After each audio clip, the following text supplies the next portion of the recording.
Bonjour à tous, merci d'être avec nous sur 8 Mont-Blanc. Nous sommes ensemble pour le dernier numéro d'Accès Direct de la semaine. De l'information et des rencontres sont au programme de ce vendredi soir. Voici donc ce qui vous attend pendant cette petite heure. L'adjudant-chef et secrétaire CFDT David Sevestre du service départemental d'incendie et de secours de Haute-Savoie sera sur le plateau. Nous évoquerons avec lui le quotidien des soldats du feu et leur mouvement de grève. Deux femmes viendront ensuite nous présenter un nouvel événement. Le marché de la mode vintage s'installe ce week-end à Anne-Sylvieux. Nous en parlerons. Et enfin, on ne la présente plus, la pétillante. Camille Copin partagera avec nous ses bons plans de sortie. Mais avant, on fait un point sur l'actualité avec Sébastien Germain. Salut Victoria. Salut Seb. Dans le JT tout à l'heure, on parlera d'une nouvelle chaîne de tri dans une entreprise de recyclage. Oui, c'est l'entreprise Nantais Locaben basée à Porte de Savoie. C'est anciennement Francin. Elle appartient au groupe Serfi, mais elle a donc depuis 2 semaines une nouvelle chaîne de tri pour ses destinés à des déchets qui sont issus du BTP. Et ça va lui permettre une meilleure valorisation de ces déchets. Donc reportage complet à suivre dans notre journal. Dans l'actualité, il y a aussi les descentes des alpages. Oui, c'est toi, Victoria, qui est allée la semaine dernière du côté de Lac Clusaz, en tout cas dans les Aravis, pour participer à cette démontagnée. Ça marque l'arrivée de l'automne. Les troupeaux ont quitté leur alpage pour redescendre un peu plus bas. On verra avec toi ce joli reportage. On te retrouve donc tout à l'heure pour le journal de la rédaction. Merci Seb. L'actualité, c'est aussi en ce moment et depuis plusieurs mois la grève dans les casernes de pompiers. 80% des pompiers sur les Deux-Savoies sont en grève et pour en parler, j'accueille l'adjudant-chef David Sevestre. Bonsoir. Bonsoir. Merci d'avoir accepté notre invitation. Vous êtes adjudant-chef et secrétaire CFDT au SDIS 74. Alors avant de vous donner la parole, simplement quelques chiffres. En Haute-Savoie, on compte 655 pompiers professionnels, 2700 volontaires, 158 agents administratifs et techniques. Ils sont répartis dans 87 casernes. Des casernes qui sont touchées par un mouvement de grève national depuis juin dernier. Les pompiers de Haute-Savoie ont suivi le mouvement dès le début. Ceux de Savoie l'ont rejoint le 10 septembre dernier. Pour quelles raisons ce mouvement de grève a-t-il débuté ? Eh bien parce que pour tous les représentants des pompiers professionnels de France, le secours est en danger, à la fois en Haute-Savoie et en France, et il était nécessaire de réagir. Les effectifs se désagrègent, les engins partent en intervention de manière incomplète, on n'a pas le personnel à l'intérieur. Et on pallie avec d'autres engins qui viennent de plus loin. Voilà. Donc le travail sur les lieux des interventions ne peut plus se faire de la manière aussi sereine que ça devrait. Parmi vos inquiétudes, il y a notamment les agressions dont sont victimes les pompiers en intervention. Est-ce qu'en Haute-Savoie, au même titre qu'au niveau national, ces violences sont de plus en plus courantes ? Effectivement, elles sont de plus en plus courantes. Le chiffre, il est de plus 30% en 2018 par rapport à 2017. C'est énorme, l'augmentation donc de 30%, elle est nationale, mais également de 30% en Haute-Savoie. Encore récemment, il y a quelques mois, mes collègues de Remilly se sont fait courir après avec quelqu'un avec une machette. Et comprenez bien qu'on n'est pas là pour ça, nous on est secouristes, pas équipés pour, pas formés pour. Et donc il y a un réel danger, là où est le dilemme d'aller secourir une personne qui est peut-être sous la menace de quelqu'un, où est la limite entre le sauveteur et je dois me mettre en retrait pour ma sécurité. La grève, elle s'installe dans la durée. Vous avez renouvelé le préavis de grève cet été, donc normalement elle devrait durer jusqu'à fin octobre. Ça signifie que vous n'avez pas été entendu ? Alors il y a 2 volets à ça. Il y a le volet national, parce que certaines revendications telles que l'augmentation de notre prime de risque qui s'appelle la prime de feu, comme le ministère de l'Intérieur l'a fait pour la police et la douane, qui sont les autres corps du ministère de l'Intérieur, sont gérés par nos parlementaires, par le ministère de l'Intérieur, et également la pérennité de notre caisse de retraite, pour éviter d'avoir des pompiers qui ont 64 ans quand ils vont partir en intervention sur incendie. Ça, c'est des choses qui se font au niveau national. Et après, il y a le pendant au niveau départemental où les revendications nationales ont un écho en Haute-Savoie et peuvent être des choses qui peuvent être réglées par le président du SDIS et du conseil départemental, M. Monteil. Et effectivement, comme vous le dites, ça s'inscrit dans dans le temps, parce que malheureusement, à part être reçu pour dire oui, on vous a compris, on vous prend en compte, on vous écoute, on voit rien arriver. On voit rien arriver. Effectivement, ça a commencé le 26 septembre. L'objectif pour l'instant, 26 juin, pardon. L'objectif, il est à terme le 31 octobre. Et effectivement, il faut qu'on commence à avoir des réponses parce qu'il y a une réelle grogne et une réelle frustration face à ces non-réponses. On l'a dit, 81% des pompiers sur les Deux-Savoie suivent le mouvement. Comment vous expliquez cette ampleur ? Eh bien, parce que il y a réellement des problèmes à régler, hein. Alors, contrairement à ce qu'a pu déclarer le président du SDIS, qui annonçait des chiffres de 30% de grévistes, au moment de son discours le 14 septembre, il était un peu mal renseigné par sa hiérarchie, parce qu'effectivement, il y avait 85% de grévistes ce jour-là. Donc plutôt que nier la mobilisation, il faudrait qu'on trouve des solutions. Pourquoi ça trouve écho? Parce qu'il y a vraiment de gros problèmes. Mes collègues sont usés de faire des missions aux ambulances qui ne sont pas urgentes. C'est des sauveteurs qui sont là pour les arrêts cardiaques. Et en fait, ils font de plus en plus de missions non urgentes à la place de certaines ambulances privées, par exemple. Et on arrive à saturation, et par manque d'effectifs, la sursollicitation crée cet énervement dans les casernes. Vous parlez d'effectifs. Il y a un nouveau règlement opérationnel qui entrera en vigueur en février 2020. De quoi s'agit-il et pourquoi ça vous inquiète? Écoutez, c'est un document qui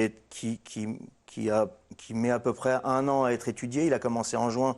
Il doit se terminer en février. Je ne suis pas encore sûr que ce soit prêt pour février, mais sous l'égide du préfet, on va étudier quels sont les besoins en Haute-Savoie, savoir combien il faut de casernes, combien il faut de véhicules, combien il faut de pompiers par rapport aux risques qu'on a dans le département. En gros, c'est à peu près ça. Et notre inquiétude, justement, et ce qui fait qu'on n'a pas de réponse de M. Monteil, c'est qu'il se casse derrière cette étude. Alors, il y a 2 choses à ça. C'est que il y a bientôt les élections municipales, avec la trêve des élections, et ce règlement opérationnel que l'on attend. Alors, c'est le gros problème, c'est qu'on n'est pas capable d'attendre. Il va falloir prendre des décisions avant. Et c'est ce qui fait que on va très bientôt partir en manifestation sur Paris et sûrement dans le département également. Alors effectivement, une grande manifestation est prévue à Paris le 15 octobre, donc les pompiers de Haute-Savoie seront présents. Oh oui.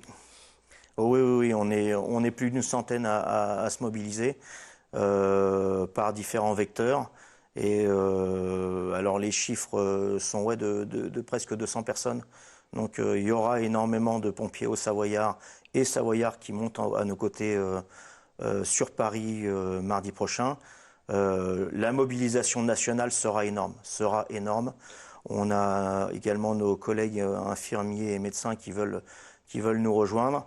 Voilà, je pense qu'il y a un réel problème et il faut que nos autorités et départementales et nationales se rendent compte. Et pour ça, on a besoin, et c'est le but d'une manifestation, du soutien de la population. C'est ce qu'on va aller chercher à Paris. Et j'espère qu'on aura l'appui de la population. Est-ce que d'autres actions ou manifestations sont prévues dans nos départements? Malheureusement, s'il n'y a pas de réponse, on y sera réduit, hein. Pour l'instant, le dialogue avec la direction du SDIS est encore ouverte, mais malheureusement, à traîner les pieds et à jouer la montre, il va falloir effectivement qu'on prenne 2 mesures. Alors il faut qu'on se coordonne avec les 2 autres organisations syndicales, mais il y aura forcément des mouvements en Haute-Savoie parce qu'apparemment ils souhaitent qu'on passe par là pour qu'on soit entendu. Le nombre d'interventions a augmenté de 5% en 5 ans. On compte en Haute-Savoie 54 000 interventions par an, 35 000 en Savoie. Vous réclamez, vous l'avez dit, des embauches. Ça veut dire qu'il n'y a pas assez d'effectifs actuellement? Pour vous parler franchement, pour une caserne par exemple comme Chamonix, qui est la ville de Haute-Savoie la plus connue dans le monde, il devrait y avoir 9 pompiers en permanence là-bas. Et bien souvent, mes collègues sont à 4. Voilà, donc pour n'importe quelle personne, vous comprenez bien que sur un incendie ou sur un secours, Quand on doit être 9 et qu'on est 4, on ne peut pas faire le même travail. Donc le secours en Haute-Savoie est vraiment en danger. J'ai appris cet après-midi qu'il n'y avait pas un fourgon incendie entre La Roche et Bonneville. Aucun. Voilà, donc pour vous dire qu'effectivement, alors les engins, on les a, mais on manque de pompiers dedans. On compte beaucoup trop sur nos collègues pompiers volontaires qui ont un métier à côté et qui ne peuvent pas toujours être là pour nous compléter. Et ça fait effectivement plus de 5 ans qu'on n'a pas embauché de pompiers professionnels. Pourtant, l'activité s'est diversifiée et s'est augmentée. Et c'est pour ça qu'on réclame du recrutement de pompiers professionnels, de personnel administratif et technique, parce que le travail administratif a augmenté lui aussi. Et c'est vraiment quelque chose qui est important pour que nos concitoyens soient secourus correctement. Et que nous, on intervienne en sécurité, parce qu'il y a aussi une notion de sécurité. Merci David Sevestre. Vous restez avec moi pour la partie revue de presse de l'émission et justement vous souhaitiez donc nous parler de 2 sujets qui vous ont marqué dans l'actualité. D'abord c'est l'attaque à la préfecture de police de Paris survenue le 3 octobre. Effectivement, c'est quelque chose qui m'a marqué. Alors au-delà de la nature terroriste de l'attaque, il y a là une attaque au sein même d'un bâtiment de l'État. Et on reconnaît, et nous on le subit par nos agressions, dès qu'il y a quelque chose d'étatique, une autorité, elle est prise pour cible. Et nos collègues policiers l'ont été là, tout comme régulièrement mes collègues dans l'Essonne ou dans d'autres départements sont agressés de manière, sans aucune raison. Il faut bien comprendre que, moi ça fait 25 ans que je suis pompier. J'ai jamais vécu ces choses-là, j'ai jamais vécu ces agressions. On n'est pas équipé pour ça et on vient pas pour ça. À chaque fois, je le disais tout à l'heure, il y a ce dilemme où il va falloir qu'on choisisse entre notre sécurité et notre volonté de sauveteur pour aller aider la personne. Il y a un autre fait dans l'actualité qui vous a marqué, qui est aussi lié à votre profession, c'est l'incendie dans l'usine Lubrizol, l'usine classée Seveso qui a brûlé à Rouen le 26 septembre dernier. Pourquoi ça vous a marqué ? Pour plusieurs choses, parce que ça fait partie de nos revendications concernant, on a parlé de sécurité, mais concernant la santé au niveau national et départemental. En Haute-Savoie, pour ce qui est de la santé et de la toxicité des fumées, plus rien n'est fait depuis 1 an. Il existe un organisme pour étudier ça qui s'appelle le CHSCT. Et ben, au SDIS 74, ça fait 1 an et demi qu'on ne fait plus rien. Et qu'on réclame qu'on se mette de nouveau au travail. Il y a des procédures qui existent chez nos collègues américains, allemands, où on déséquipe les personnes et on n'emmène pas ces particules toxiques dans nos casernes. Et ben, en Haute-Savoie, on les ramène dans nos casernes et rien n'est fait. Et il n'y a pas longtemps, il y a eu, il y a 2 jours, un feu sur l'agglomération annemassienne qui a emmené des odeurs et des fumées sur Genève. Donc il n'y a pas besoin d'aller à Rouen pour ça. On a le pendant ici en Haute-Savoie. Et c'est pour ça que cette santé au travail de mes collègues, mais aussi des intervenants, la police à Rouen, il y a eu des intervenants de la police, etc., qui ont été exposés. J'ai eu les chiffres, plus de 1000 pompiers à Rouen sont intervenus, se sont succédés. C'est énorme. Alors des études sont en cours pour savoir si ils ont été exposés et qu'est-ce qu'il faut faire. Mais en tout cas, il faut aussi avoir des mesures préventives pour éviter qu'ils soient exposés comme ils l'ont été ici à Rouen. Eh bien, de mon côté, c'est une information un petit peu plus positive qui a retenu mon attention puisque le prix Nobel de la paix a été remis aujourd'hui et il a été décerné au Premier ministre éthiopien Abiy Ahmed. Il est récompensé par le Comité Nobel pour son action en faveur de la réconciliation de son pays avec l'Érythrée.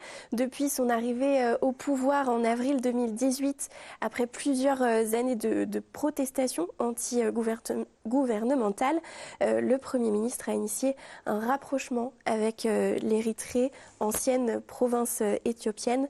Et donc à l'issue d'une rencontre historique le 9 juillet 2018, le président érythréen et le Premier ministre éthiopien ont mis fin à 20 ans d'état de guerre entre les deux pays. Une action donc récompensée aujourd'hui par ce prix Nobel de la paix, un prix qui rapporte évidemment une reconnaissance internationale, mais aussi 9 millions de couronnes suédoises, soit environ 830 000 € à son lauréat. Voilà pour les faits d'actualité qui nous ont marqués. Merci beaucoup David Sevestre de nous avoir consacré du temps. Bon courage pour votre mouvement pour la suite. Merci. À bientôt. Au revoir. Je vous invite à regagner la régie et après toutes ces actualités, on va se tourner vers le week-end à venir avec des idées de sortie et on commence avec un nouvel événement, le marché de la mode vintage. Pour en parler, j'accueille Claire Romary-Poirier et Camille Leprince. Bonsoir, mesdames. Bonsoir. Merci d'être sur le plateau d'Accès Direct. Claire Romary-Poirier, vous êtes responsable de la communication pour le marché de la mode vintage. Et Camille Leprince, vous êtes exposante. Vous avez aussi votre propre boutique. On va en parler. Avant de parler de l'événement et de votre boutique, on emploie souvent le terme vintage. Quelle définition vous donnez, vous, à ce terme ? Alors, vintage, déjà, ça veut dire 20 ans d'âge. Donc, effectivement, c'est une façon de se projeter dans un mode de vie qui a au moins 20 ans. On est bientôt en 2020, donc tout ce qui est avant les années 2000 peut être considéré vintage. Ce qui fait que ça laisse quand même de nombreuses années pour séduire un petit peu tous les gens, toutes les générations d'aujourd'hui. Effectivement, alors c'est la première fois que le marché de la mode vintage s'installe à Annecy-le-Vieux précisément. Ce sera ce week-end à l'espace Rencontre. Pourquoi vous avez décidé de venir à Annecy ? Alors le marché de la mode vintage, effectivement, c'est sa première à Annecy, mais c'est un événement lyonnais qui a près de 20 ans. Ce sera la 20e édition les 18 et 19 avril à Lyon. Je donne aussi rendez-vous dans cette ville parce qu'on va fêter ça.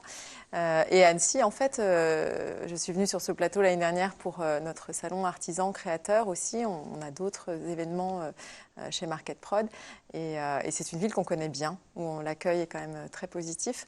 L'espace Rencontre est une salle aussi qu'on a investie depuis 10 ans avec Idées d'Art.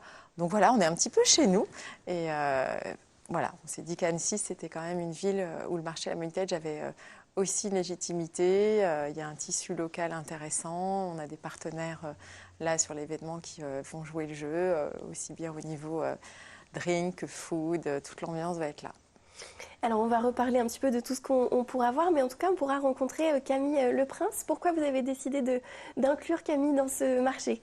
Alors, moi, j'ai choisi effectivement Boutique Vintage et au travers de Camille parce que je trouve qu'elle donne bien cette image de cette jeune génération qui aujourd'hui non seulement consomme vintage, qui a un souci de consommation à la fois éthique, durable, responsable, et en plus, elle se lance. Donc, c'était aussi une façon de l'encourager dans ce milieu. Je trouve que c'est intéressant de voir que cette génération consomme, mais en plus effleure le marché et la consommation, la vente du business, du marché de la mode vintage. Camille, c'est une belle opportunité de participer à cet événement ? Oui, c'est le premier salon. C'est le premier salon en globalité. Le marché de la mode vintage, ça m'apportait beaucoup. Déjà, c'est un grand pas aussi pour ma boutique parce que je débute encore. J'ai commencé en juin 2018, donc ça va faire déjà 1 an que je fais ça. Et là, le salon, c'est quand même une récompense en tout cas pour moi. Votre boutique, où est-ce qu'on la retrouve ? On la retrouve essentiellement en ligne. J'ai une boutique, j'ai toute une panoplie de vêtements que j'ai mis sur mon site internet qui s'appelle boutiquevintage.net. Et on peut retrouver tout dessus, où les vêtements sont portés, il y a une description avec, et vous avez tout. Elle nous a d'ailleurs amené un petit échantillon pour vous montrer un petit peu les tendances voilà, effectivement. Quelques pièces aujourd'hui. Donc c'est des pièces qu'on peut retrouver sur votre site. Oui, celle-ci est sur le site, celle-ci aussi. Donc là, c'est une pièce cousue à la main. J'adore les pièces cousues à la main, je trouve que ça a encore plus de valeur. Effectivement. Voilà. Là, j'ai une pièce homme parce que je fais de la femme et de l'homme. Donc beaucoup de pulls. J'adore les pulls hommes. Je trouve qu'il y a quelque chose. C'est un petit côté un petit peu montagnard, mais c'est quand même très sympa. Des inspirations d'ici. C'est ça. Et puis, j'ai une veste aussi qu'on peut retrouver sur le site en ce moment, qui est vraiment particulière. Effectivement. Voilà. Ça, c'est typiquement vintage. Je crois que Camille Copin, d'ailleurs, je lui fais un petit coucou, elle avait craqué sur la première pièce. Il faut faire vite parce que elles sont dans le salon là. Et voilà. Et là, l'effet rareté, effectivement, est vraiment là. Moi, je vous ai amené aussi, on a un exposant fidèle qui s'appelle La Sergerie, qui est parisien. Donc, c'est vous dire qu'on a des exposants qui viennent un petit peu de la France entière et qui a cette paire d'Adidas des années 80, la Tennessee. Donc, c'est un modèle fabriqué pour Adidas de façon très rare aussi. Donc, une pièce à venir chiner ce week-end. Le principe du vintage, ce sont des accessoires, des vêtements ou même un mode de vie.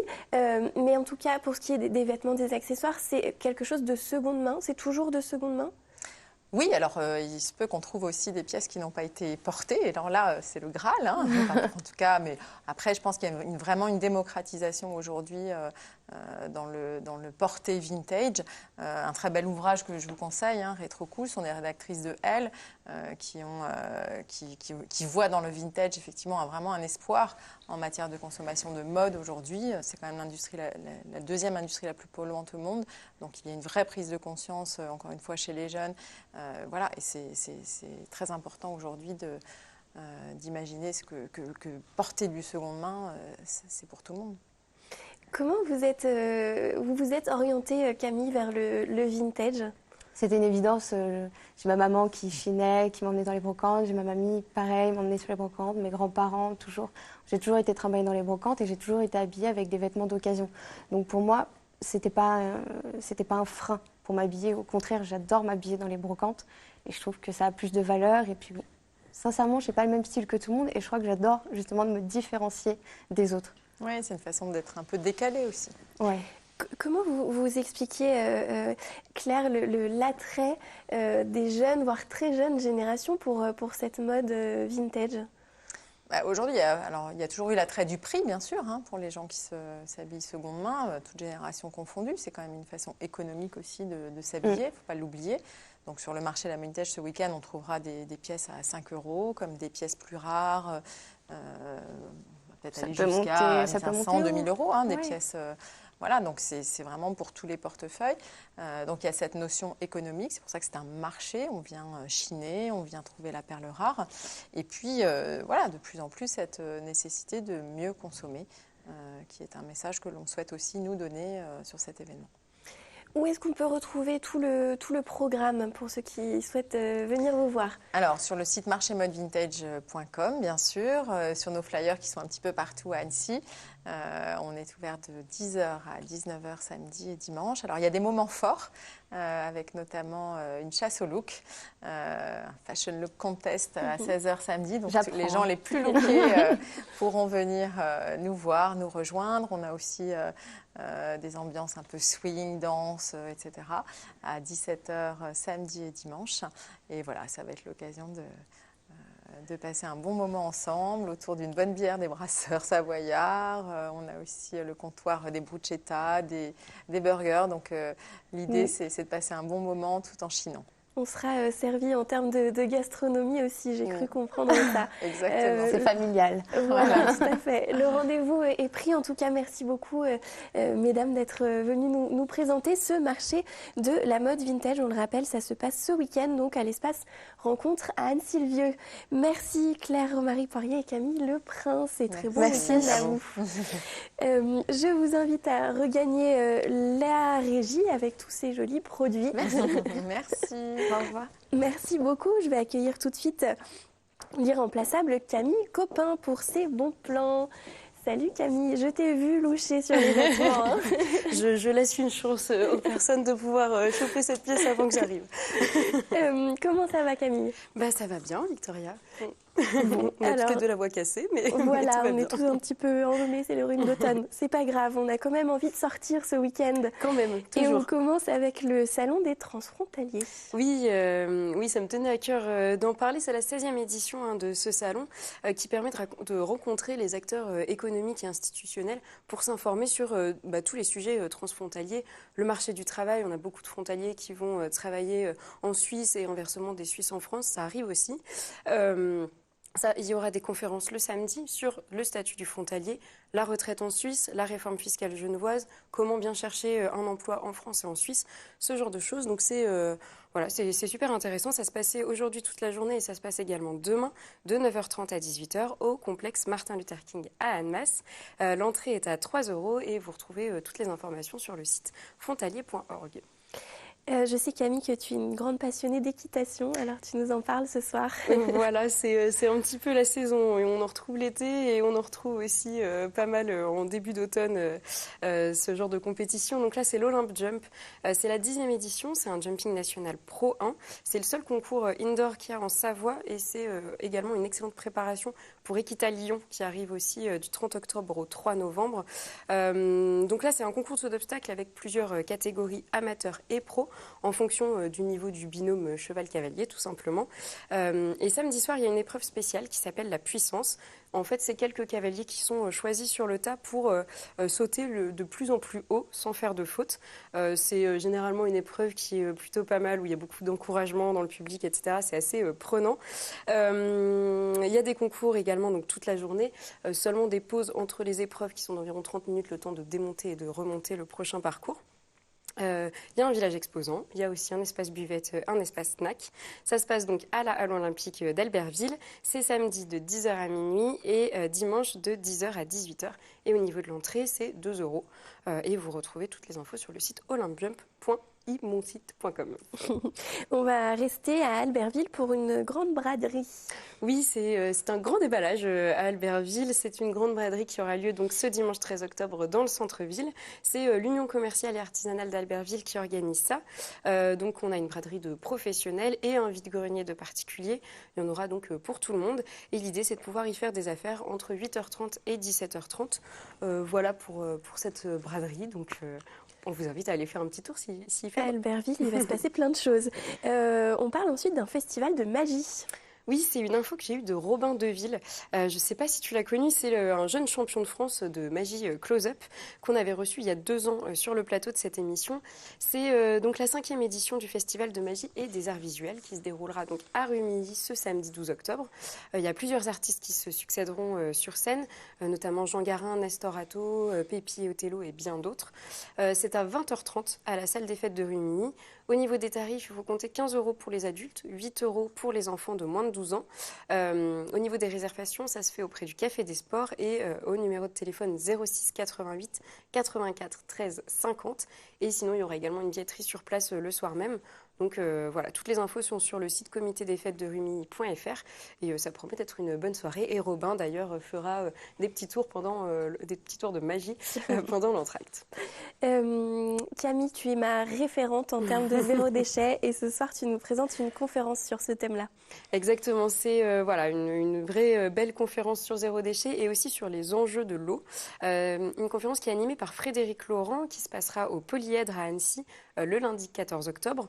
L'idée donc c'est de parler encore une fois de la pollution qui prend de plus en plus de place, de prendre conscience aussi de son impact personnel sur l'environnement, des conséquences qui en découlent et tenter d'être plus en accord avec notre planète pour cohabiter ensemble. C'est une conférence qui est gratuite, qui est ouverte à tous et qui se passe donc de 20h15 à 21h30 le lundi 14 octobre au Polyèdre à Annecy. On termine avec un peu de sport, un peu d'apéro, parce qu'il faut mélanger les deux. Voilà, exactement. C'est la marque Salomon qui organise régulièrement des apéros un petit peu partout en France.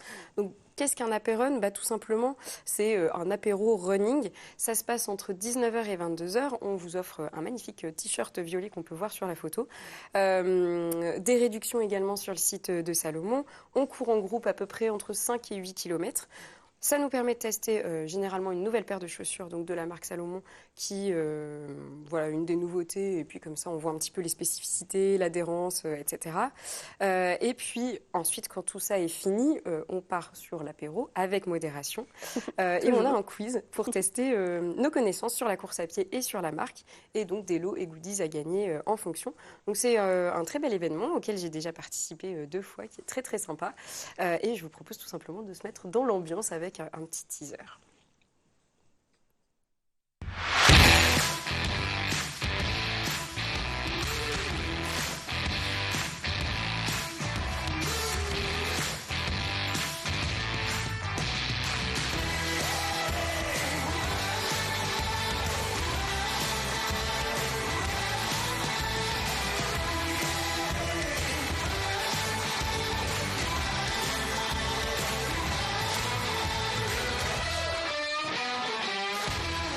Ça fait envie. Ça donne envie. Hein. Donc ça se passera du coup à Annecy le mardi 15, mercredi 16 et jeudi 17 octobre au bar La Trinquette. C'est là-bas le lieu de rendez-vous avant de partir courir. Comme ça, vous pouvez déposer toutes vos affaires. Il y a 100 places par événement. Elles sont déjà prises à ce jour. Mais si j'en parle, c'est parce que quand je me suis inscrite moi-même il y a 2 ans, toutes les places étaient prises. Et en fait, il y a une liste d'attente. Généralement, il y a quand même pas mal de désistements des personnes qui s'inscrivent et puis qui finalement ne peuvent plus. Donc voilà, n'hésitez pas à vous inscrire en liste d'attente, c'est très très sympa et ça se passe donc sur apéron.salomon.com. Et on ne dira pas si on est plus tenté par l'apéro ou par le running. Voilà. Ça reste entre nous. Merci beaucoup Camille pour toutes ces idées. On te retrouve très bientôt sur 8 Mont Blanc. Restez avec nous, on se retrouve tout de suite après la pub pour le journal de la rédaction.